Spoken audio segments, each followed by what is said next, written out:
আসসালামু আলাইকুম। ঐক্যমত্য কমিশন ব্রিফিং করেছে নাকি?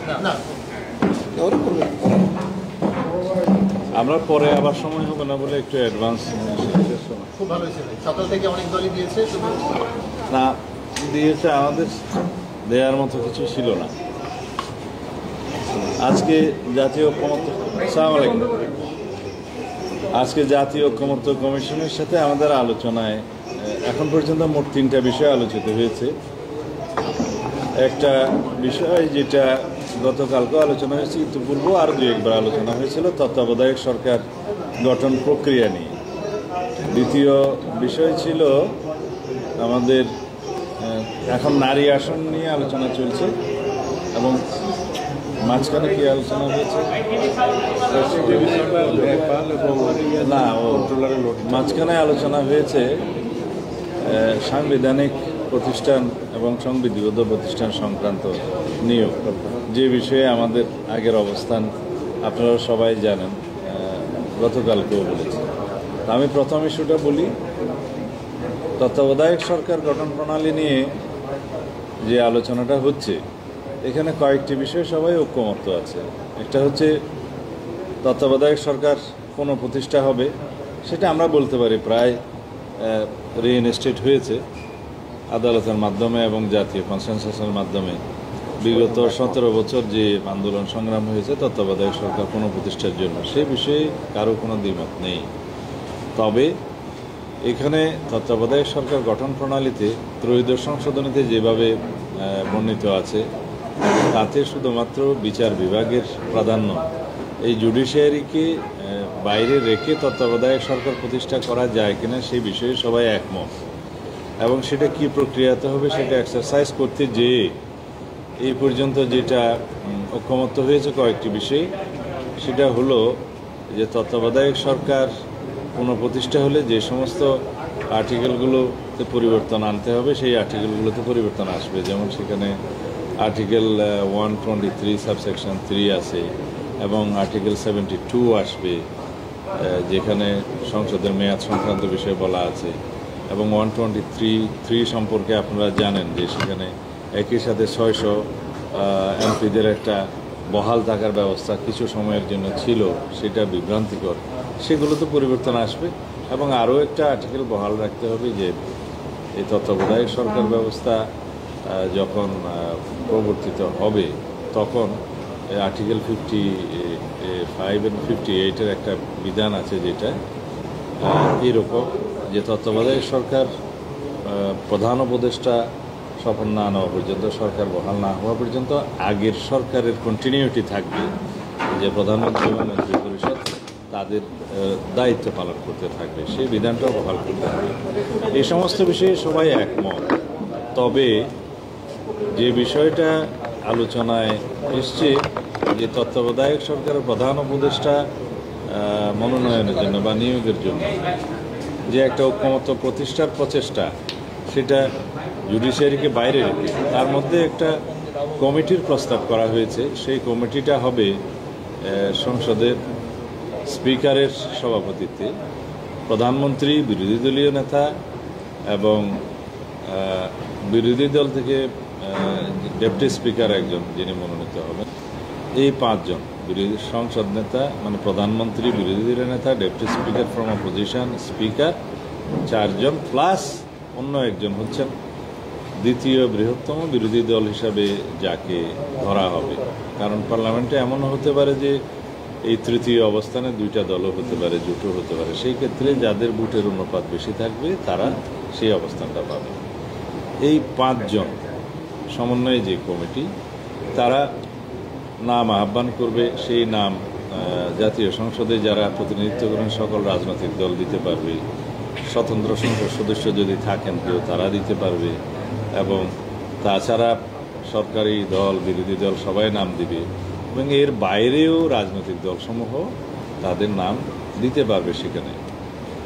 এখন সেই নামের মধ্য থেকে স্ক্রুটিনি করে একটা শর্ট লিস্টিং হবে, যেহেতু আর্টিকেল 58 অনুসারে একটা অনুচ্ছেদ আছে, সেই অনুচ্ছেদ অনুসারে সংসদ সদস্য হওয়ার মতো যোগ্যতা সম্পন্ন যারা আছে, অর্থাৎ উপদেষ্টা হওয়ার জন্য যারা যোগ্যতা সম্পন্ন থাকবে, সেটা ওখানে বিবৃত আছে আর্টিকেল 58-এর 7 দফার মধ্যে সেটা সম্ভবত উল্লেখ আছে।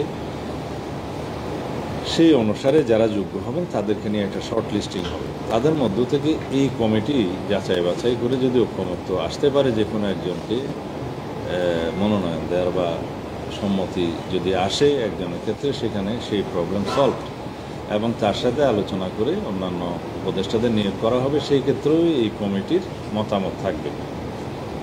কিন্তু এখানে যদি ঐক্যমত্য না আসা যায়, পরবর্তীতে বিবেচনা করা হলো যে শুধুমাত্র সরকারি দল দেবে 5টা নাম, বিরোধী দল দেবে 5টা নাম, এবং ওই তৃতীয় যেটা পক্ষ, যেটা সেকেন্ড লার্জেস্ট অপোজিশন যেটা, তারা দেবে 2 জন নাম। এইভাবে 12 জনের মধ্য থেকেই তখন আবার যাচাই বাছাই হবে। সেখানে নাম পছন্দ করবেন সরকারি দলের প্রদত্ত 5 জনের মধ্য থেকে একজনকে পছন্দ করবেন বিরোধী দলীয় নেতা, আর ব্যাপারে সেটাও হতে পারে। এই পর্যন্ত প্রস্তাব আসছে। এর পরবর্তীতে বলা হচ্ছে যদি এখানেও সম্মতি না আসে, একমত না হতে পারে, তাহলে কি হবে? তখন প্রস্তাব করা হয়েছে কমিশনের পক্ষ থেকে এই যে একটা জুডিশিয়ারি যদি কেউ থাকে, সেটা তো ওপেন, কেউ তো প্রস্তাব করতেও পারে বিচারপতিদের নাম, সেটা তো লিবার্টি আছে পক্ষ বিপক্ষ, সেখানে হয়তো তাদের একটা ইনক্লাইনেশন থাকতে পারে। সেই জন্য আমরা এই প্রেক্ষিতে মনে করি এটাও ঠিক হবে না। আর তাছাড়া এটা জুডিশিয়ারিকে বাইরে রেখে যতটা সম্ভব আমরা যদি এই সম্মতিটা আনতে পারি, জাতীয় ঐক্যমত আনতে পারি, তাহলে ভালো। কিন্তু এখানে আলোচনায় এটা এখনো পর্যন্ত ঐক্যমত পৌঁছানো যায় না। আমাদের সেই জায়গাতে দ্বিমত আছে, ভিন্ন মত আছে। এরপরে তাদের প্রস্তাব হলো তারপরে র্যাঙ্ক জাতীয় সংসদে যখন সংবিধান সংশোধনী হবে, আইন প্রণীত হবে, সেই সময় যাতে জাতীয় সংসদে আলাপ আলোচনার মধ্য দিয়ে একটা বিধানে এখানে আসা যায় যে কি বিধানটা রাখা গেল বা করা গেল, সেটা আমাদের প্রস্তাব। সেটা এখনো ফ্লোরে আছে আলোচনায়। যদি সেই বিধানেও যাই নির্ধারিত হোক, যদি ঐক্যমত আসা না যায়, তখন আমাদের পরবর্তী আমাদের প্রস্তাব হলো, যেটা সবাই জানেন, আপনারাও জানেন, আগেও সেটা আলোচিত হয়েছে, যে তখন ত্রয়োদশ সংশোধনীতে আমরা ফিরে যাব, যেখানে ওই বিচারপতিদের নিয়েই গঠিত হওয়ার প্রস্তাব আছে। যেমন ইমিডিয়েট মানে যেটা ইমিডিয়েট পাস্ট চিফ জাস্টিস যার হওয়ার কথা, এবং সেই ক্ষেত্রে ক্ষমতা না হলে সেকেন্ড চয়েস আছে, থার্ড চয়েস আছে, ফোর্থ চয়েস আছে, এভাবে আছে। একদম সর্বশেষ যে প্রস্তাবটা ছিল সেখান থেকে আমরা সরে এসে আমরা বলেছি যে এখানে প্রেসিডেন্টের এডিশনাল চার্জ হিসাবে চিফ উপদেষ্টার মানে চিফ অ্যাডভাইজারের পদ গ্রহণের বিষয়টা বিলুপ্ত করা হবে। তো এই পর্যন্ত হচ্ছে সেই তত্ত্বাবধায়ক সরকারের বিস্তারিত আলোচনা, কিন্তু সেটা এখনও সমাধানে আসে নাই। ওই মাঝখানে যে র্যাঙ্ক চয়েস ভোটিং অথবা জুডিশিয়ারিকে ইনভলভ করার যে বিধানটা আমরা প্রস্তাব করেছেন, সেই জায়গায় আমরা একমত হতে পারিনি। এখানে বিভিন্ন রকমের মত আছে। সেই জন্য আমাদের মত হচ্ছে যে এই জায়গাটায় মধ্যবর্তী আরেকটা প্রভিশন কিছু করা যায় কিনা সেটা সংসদের উপর আমরা ছেড়ে দিই। সংসদে আলাপ আলোচনার মধ্য দিয়ে সেখানে একটা বিধান হতে একটা ওয়ে আউট বেরোতে পারে। তো এটা কমিশন সিদ্ধান্ত নিয়ে কী পদ্ধতিতে এগ্রিড হওয়া যায় সেটা জানিয়েছেন। তবে আমরা আমাদের মতামত দিয়েছি ফাইনাল যে এই বিধানে যদি কেউ একমত হতে না চায়, যেমন আমরা একমত হতে চাইনি আর কি সেই বিধানটায়, যে র্যাঙ্ক চয়েস সমস্ত ভোটাভোটের ক্ষেত্রে, সেই বিষয়টা আমরা নোট অফ ডিসেন্ট দিয়ে পুরা প্রক্রিয়ায় ঐক্যমতে আসতে পারি, সেই বিষয়টা আমরা বলে রেখেছি। কারণ আমরা ঐক্যমতে আসতে চাচ্ছি, আমরা চাই এই জুলাই জাতীয় সনদটা খুব শীঘ্র প্রণীত হোক, জুলাই মাসের মধ্যে প্রণীত হোক, পারলে আগামীকালকের মধ্যেই হোক, 31 তারিখের ভিতরে সই হোক। আমরা এই বিষয়ে আন্তরিক। তো এইখানে তত্ত্বাবধায়ক সরকারের বিষয়টা আমরা মোটামুটি আলোচনাটা এখানে শেষ করেছি। দ্বিতীয় বিষয়টা ছিল আমাদের না অম্বুডসম্যান এবং অন্যান্য যেগুলো সাংবিধানিক প্রতিষ্ঠানের যে নিয়োগ সংক্রান্ত একটা সাংবিধানিক কমিটি তারা করতে যাচ্ছেন, যে কমিটিটা প্রপোজ করবে সাংবিধানিক পোস্টে এবং স্ট্যাটিউটরি অর্গানাইজেশনে। সেটা তো আমাদের আগের পজিশনে আছে যে আমরা চাই না যে সংবিধানকে এত বেশি ভারী করা হোক, এই সমস্ত প্রভিশনগুলো নিয়ে এসে যাতে করে ট্রায়াল অ্যান্ড এরর প্রসেসের মধ্য দিয়ে আমরা যেতে পারি। সেই জন্য আমরা বলেছি যে বিদ্যমান আইনগুলো আছে এই সমস্ত প্রতিষ্ঠানে, সাংবিধানিক প্রতিষ্ঠানে, সেই আইনগুলোতে আমরা আরও বেশি শক্ত করে কড়াকড়ি আরোপ করি এবং সেই সাংবিধানিক প্রতিষ্ঠান হোক, স্ট্যাটিউটরি প্রতিষ্ঠান হোক, সেই প্রতিষ্ঠানগুলোর আমরা জবাবদিহিতা, অ্যাকাউন্টেবিলিটি নিশ্চিত করি, ট্রান্সপারেন্সি নিশ্চিত করি এবং এমনভাবে সেই আইনগুলো আমরা প্রণয়ন করি যাতে করে সেই আইনের মধ্য দিয়ে জাতি দেখতে পায় এবং ট্রায়াল অ্যান্ড এরর প্রসেসের মধ্য দিয়ে যেতে পারে। যদি কোনো ভুলভ্রান্তি হয় সেটা আবার সংশোধন করতে পারে এবং সেই হিসাবে সেই বডিজগুলো ফাংশন করুক। এটা হলো আমাদের প্রস্তাব। কারণ সর্ববিষয়ে যদি সমস্ত প্রতিষ্ঠানকে আমরা সংবিধানের মধ্যে নিয়ে এসে, বাছাই কমিটি, নিয়োগ কমিটির মাধ্যমে নিয়ে এসে যদি আমরা স্থাপন করি, তাহলে পরে এমন সময় দেখা যাবে যে একটা এমন জটিলতা হলো সংবিধান আর সংশোধন করা যাচ্ছে না। কিন্তু আইনে প্রণীত হলে সেই আইনের যদি ত্রুটি বিচ্ছুতি থাকে এবং এক্সারসাইজের মধ্য দিয়ে যদি কোনো কিছু আবার সংশোধন, বিয়োজন, পরিমার্জন, পরিবর্তন করতে হয়, সেটা করা যায়। এইভাবেই কিন্তু রাষ্ট্রে একটা ভারসাম্যমূলক ব্যবস্থা প্রতিষ্ঠা করা যায়। কিন্তু এমন ব্যবস্থা যদি আমরা প্রতিষ্ঠা করি যে যারা সরকার পরিচালনা করবেন তাদেরকে প্রতি পদে পদে বিভিন্ন সাংবিধানিক প্রতিষ্ঠানের মাধ্যমে বাধাগ্রস্ত হতে হবে এবং একটা গুড গভর্নেন্স প্রতিষ্ঠা করা যাবে না। যেহেতু জাতির অনেক বেশি প্রত্যাশা, এখন আমাদের অনেক বেশি অঙ্গীকার এবং প্রতিশ্রুতি আছে জাতির কাছে। জুলাই গণ অভ্যুত্থানের পরবর্তী সময়ে জাতির অনেক বেশি প্রত্যাশা। সুতরাং সেই প্রত্যাশা পূরণ করতে গেলে একটা এফেক্টিভ, একটা কার্যকর নির্বাহী বিভাগও প্রয়োজন। কিন্তু নির্বাহী বিভাগকে কিভাবে চেকস অ্যান্ড ব্যালেন্সের মধ্যে রাখতে হয় সেই জন্য আমরা 4টা পদ্ধতি আগেই বলেছি, আমি এখানে পুনরুল্লেখ করতে চাই না।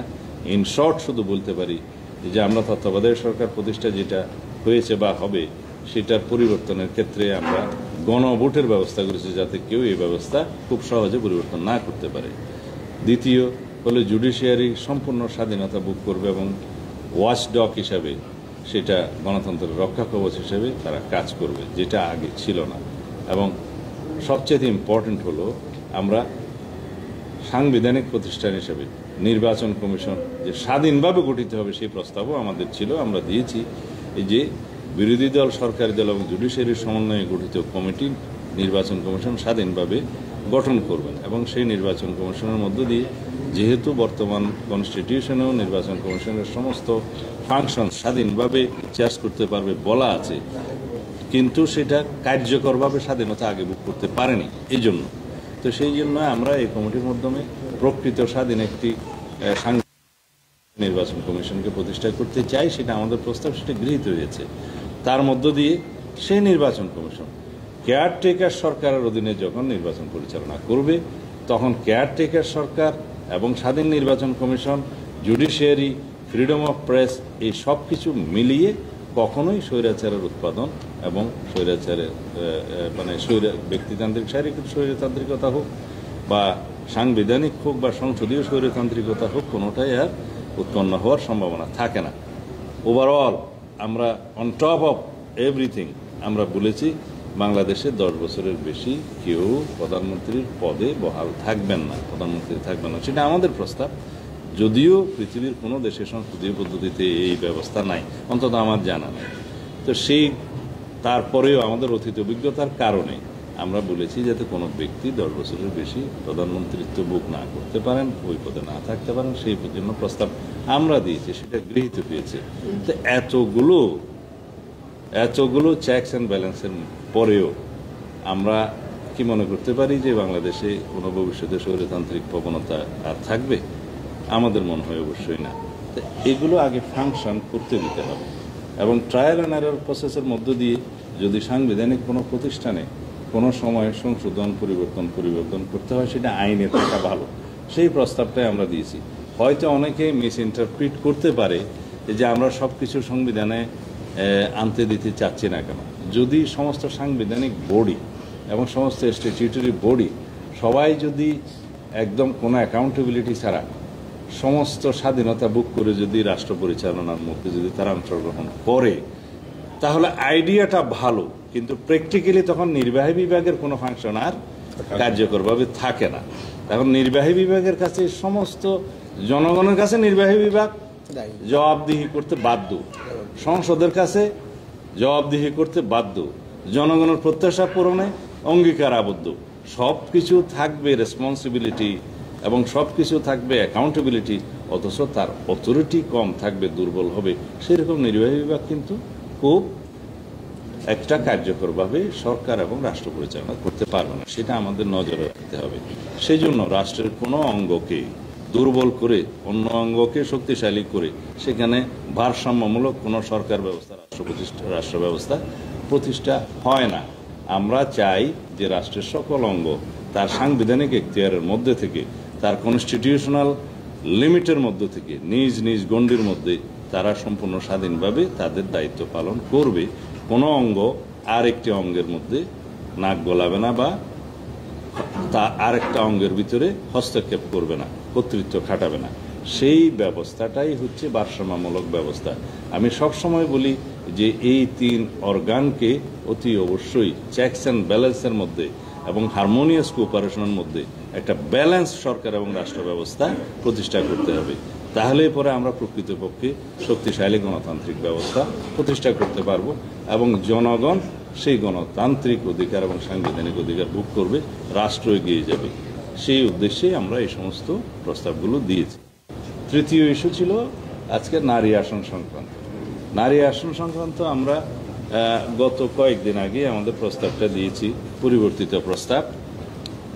বিএনপির পক্ষ থেকে আমরা লিখিত যে প্রস্তাব দিয়েছিলাম এবং যেটা আমাদের সাথে আলোচনাও হয়েছে প্রথম দফায়, দ্বিতীয় দফায়, সেখানে আমরা বলেছি পরিষ্কারভাবে যে বাংলাদেশে নারীদের ক্ষমতায়নের জন্য কনস্টিটিউশনালি আমরা তাদেরকে আরও বেশি এম্পাওয়ার করতে চাই, লিগেলি এম্পাওয়ার করতে চাই এবং সরকার পরিচালনার প্রায় সমস্ত ক্ষেত্রে তাদের অংশগ্রহণ নিশ্চিত করতে চাই। কিন্তু সেই ক্ষেত্রে আমাদের এই সংসদীয় পদ্ধতিতে আমরা মনে করেছি আগের 50 আসন থেকে বৃদ্ধি করে সেই আসন আরও 50টা বৃদ্ধি করে 100 আসনে উন্নীত করা হবে। সেটা আমাদের প্রস্তাব এখনও আছে। কিন্তু সেই নির্বাচন প্রক্রিয়া হবে আগের মতো, যেভাবে 50 আসনের অনুপাতে নারীরা নির্বাচিত হতে সেইভাবে। তো এইখানে অনেক বিতর্ক আছে। কেউ সরাসরি নির্বাচন চায়, আর কিছু কিছু প্রস্তাব আছে বাই রোটেশন পদ্ধতি চাই, যেটা এখনো পর্যন্ত কোথাও এক্সপেরিমেন্টে টিকে নাই। এবং কেউ কেউ চায় যে নির্ধারিত ডিলিমিটেটেড এরিয়ার মধ্যে নারী আসন ফিক্স করে দিয়ে সেখানে নির্বাচন হোক। কেউ কেউ চায় যে 3টা আসন ডিক্লেয়ার করে 300-এর জায়গায় আর একটা 100টা আসন থাকুক। তার মানে 300 বিদ্যমান থাকবে, প্রতি 3টে আসনে একটা আসন হলে আর একটা 100 আসন হয়, তখন সেটা ওভারল্যাপিং হবে যে 3টে আসনে 3টা এমপি তো থাকছেই, মোর ওভার এই 3টে আসন নিয়ে আরেকজন এমপি হতে পারবেন কিনা সেটা আসলে বাস্তবায়ন কত মহিলাদের পক্ষে, সেইগুলো বিবেচনায় নিয়ে আমরা সমস্ত তর্ক বিতর্ক মাথায় নিয়ে আমরা দেখেছি যে সরাসরি নির্বাচনের ক্ষেত্রে একটা অপশন রাখা ভালো, যেহেতু একটা দেশের নারী সমাজের মধ্যে একটা সেন্টিমেন্ট আছে, তাদের দাবি আছে যে তারা সরাসরি নির্বাচন করতে চায়। কিন্তু বাংলাদেশের সামাজিক পরিস্থিতি বা আমাদের সমাজের যে অগ্রগতি, নারীদের যে অগ্রসরতা, সেটা সেই পর্যায়ে আসছে কিনা সেটা আমাদের মাথায় রাখতে হবে। সেই জন্য গ্র্যাজুয়ালি যাওয়ার ক্ষেত্রে আমরা একমত হয়েছি আমাদের দলের পক্ষ থেকে। সেটা এখন আলোচনায় আছে, সেহেতু আমি ঐক্যমতের কথা বলতে পারবো না। আমরা প্রস্তাব করেছি ফর নাও একদম আসন্ন নির্বাচনে, যেটা কনস্টিটিউশন অ্যামেন্ডমেন্ট হওয়ার আগের পর্যায়ে, সে নির্বাচনে আমাদের দলের পক্ষ থেকে আমরা প্রস্তাব করেছি বিদ্যমান 300 আসনের মধ্যে 5% অর্থাৎ 15টা আসন নারীদেরকে মনোনয়ন দেওয়া সরাসরি নির্বাচনের জন্য। তারপরে যখন কনস্টিটিউশন অ্যামেন্ড হবে, সেই অ্যামেন্ডমেন্টে আমরা 10% সরাসরি প্রস্তাব করছি সেই 300 আসনের মধ্য থেকে, অর্থাৎ 30 জনকে মনোনয়ন দেওয়া। সেটা 2031 সালে যখন নির্বাচন হবে তখনকার জন্য। এরপরে সেই পার্লামেন্ট ঠিক করবে। হ্যাঁ, এখানে একটা শর্ত আছে যে সেই ক্ষেত্রে আর আমরা 50 থেকে 100 যেটা বৃদ্ধি করার প্রস্তাব করেছি সেটা আর থাকলো না, সেটা 50 আগের নিয়মেই 50 জন সদস্য নারী সদস্য নির্বাচিত হবেন। মোরওভার এই 5% দিয়ে আমরা শুরু করলাম, কিন্তু পরবর্তী ইলেকশনে যে সেটা 10% উন্নীত হলে আসলে নারী আসন তখন হয়ে যাচ্ছে 50 + 30 80। এখন কতজন নির্বাচিত হয়ে আসতে পারবেন সেটা তার পরবর্তীতে দেখা যাবে। এবং সেইভাবে একটা এক্সপেরিমেন্টের মধ্য দিয়ে গিয়ে যদি তখনকার সমাজ, তখনকার পার্লামেন্ট মনে করে যে আমাদের নারী আসন আরও বৃদ্ধি করা উচিত সরাসরি নির্বাচনের ক্ষেত্রে, সেটা তখন বিবেচনায় নেওয়া যাবে। এক পর্যায়ে সমাজের অগ্রগতি, নারীদের অগ্রগতি মাথায় রেখে তখনকার অবস্থা বিবেচনা করে পর্যালোচনা করে হয়তো এমন হবে যে আর রিজার্ভ আসনের কোনো প্রয়োজন হবে না, সেই 50টা আসনও তখন সরাসরি নির্বাচিত হয়ে আসতে পারবে নারীরা। সেই ক্ষেত্রে একটাই তখন বিধান করতে হবে যে কনস্টিটিউয়েন্সিগুলো আবার ডিলিমিট করে আসন সংসদে সরাসরি 350 অথবা 400 এইভাবে উন্নীত করতে হবে এবং ফ্রি থাকবে সেই পুনর্বিন্যাসকৃত আসনের মধ্যে, ফ্রি থাকবে নারী পুরুষ যে কোনো আসনে নির্বাচন করার জন্য সরাসরি। সেই দিন যখন আসবে তখন সমাজের অগ্রগতি বিবেচনায়, নারীদের অগ্রগতি বিবেচনায়, তখনকার চাহিদা বিবেচনায় যদি সংসদ মনে করে তখনকার সংসদ তখন সেটা করতে পারবে। বাট আমরা ওয়েট আ পিপল, আমরা রাস্তাটা আমরা শুরু করলাম, আমরা ইনিশিয়েট করলাম, এটা হচ্ছে আমাদের ধারণা। এবং গ্র্যাজুয়ালি গেলে তখন দেখা যাবে আস্তে আস্তে সেই সংখ্যাটা বৃদ্ধি পেতে থাকবে এবং নারীর অগ্রসরমানতাটা আমরা যখন আরও দেখবে, সমাজ দেখবে, তখন ধীরে ধীরে সেইটা সরাসরি নির্বাচন ক্ষেত্রে যাবে। আমরাও মনে করি রিজার্ভেশন না রেখে সেভাবে যাওয়া উচিত, তবে সেটার জন্য সময় নিতে হবে। আর এখন যদি আমরা রিজার্ভ সিট নারীদের জন্য সংরক্ষিত না রাখি, তাহলে সরাসরি নির্বাচন করে কতজন নারী সংসদে আসতে পারবে সেটা তো একটা বিশাল প্রশ্ন সাপেক্ষ ব্যাপার। কিন্তু নারীদের রিপ্রেজেন্টেশন তো আমরা রাখতে চাই, থাকা উচিত। সেই জন্যই তো বিভিন্ন ক্ষেত্রে সংবিধানের আরও কয়েকটা ক্ষেত্রে নারীদের জন্য, সমাজের পিছিয়ে পড়া অংশদের জন্য বা যারা স্পেশালি